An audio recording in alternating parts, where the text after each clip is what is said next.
Hello everyone, this is John Person on behalf of the Traders Expo here in Chicago. With me is Bret Steenberger from, well, I don't think he needs introduction. He's one of the top individuals in the field work of not just psychology, but helping traders get their mental mindset game together. It's a privilege to be with Bret, and one of the things I think for you, the listener, and everyone watching, is to have a guy like me try to ask questions for you. And one of the first questions I'd like the audience to maybe get some information out of you is, everyone wants to jump into trading as soon as they get going. They're excited, they've taken time to open their accounts, they've been studying, and you know, I always was taught you got to be in mental shape, physical shape, and I don't know if a lot of people are really geared into that mentality or mental shape, emotional shape for trading, because it is exhausting. Yes. And it can be it is stressful. Yes. So what would your best advice be for people to a checklist, so to speak, to help them maintain that emotional strength? Well, you use a good word, checklist, and actually the traders I work with do keep a daily checklist to make sure that they are doing the right things.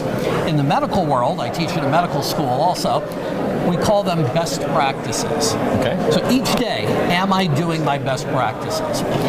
Some of those best practices are trading best practices, best ways of entering a position, best ways of managing risk. But some of them are personal best practices. How do I maintain optimal energy? That might be my sleeping, my eating. That might be doing fun things, energizing things during the week that keep me going, that keep me positive. All of those can go into a checklist so that we're more consistent with doing the right things. I think a lot of people also, they get ready to trade. They've got all their checklists of XYZ crosses, and they've got their checklist of trading strategies. And when it comes time to pick the mouse up, they hesitate. There's that fear because they judge their next trade on the last trade results, which may have been a bad trade. What would you suggest to a trader in that situation to do before he begins to trade? At least a checklist to try to overcome that hurdle. Yeah, great question. You know, I'm a big fan in the beginning of doing simulated trading. Okay. And learning to make the mistakes, learning to get past the mistakes. Obviously, simulation is not the same as having real money on the line, but we can start to build our consistency that way. One of the things when people do have their money on the line that we work on is taking breaks, and they can be very short breaks, where you put yourself back into an optimal performance mindset. So we teach people deep breathing.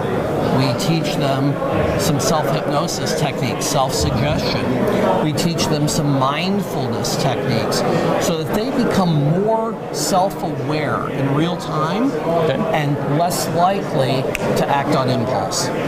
How about positive affirmations? Would that fall in a category to people to prepare by doing positive affirmations? I like to call them constructive affirmations. Okay, cool. Because sometimes positive things don't happen in trading, and so we want to be prepared for all eventualities. A constructive affirmation would be, I'm either going to make money on this trade or I'm going to learn something from it. I'm going to go away with a profit. And that is constructive. That's constructive. I'm going to have a profit. It may be a P&L profit of dollars and cents, maybe a learning profit, but I'm going to take something positive away from this trade. I have so many questions I'd like to ask you, and I know we only have limited time. But a lot of people set goals, and they may not be realistic goals. I hear a lot of people say, I need to make $5,000 a week. So, and if they only have $20,000 a trade, I mean, your percentage rate of return on a constant basis is darn near impossible, despite what the emails say. That's right. But I think a lot of people need to focus on those goals. What do you suggest to get people to be more realistic in goal setting? Two things. One, focus on process goals, not outcome goals. If you do the right processes, the profitability will come. So we focus on trading well, not on how much to make. That's the first thing. Second thing is, don't just set a goal. Once you set a goal, make a plan for that goal. How are you going to implement that goal the next trading session? And that gives it a tangible reality. Perfect. And you know, folks, Brett's got a slight experience in helping coach individuals, but not a lot of retail. You do mostly hedge fund and professional traders. All the work I do is with asset management firms and with hedge funds, some proprietary trading firms, but people who are doing this for a living. Well, we thank you for your time, and I hope you all enjoyed the answers that we got from Brett. Thank you, sir. Thank you. And on behalf of the Traders Expo here in Chicago, we hope you enjoyed this segment.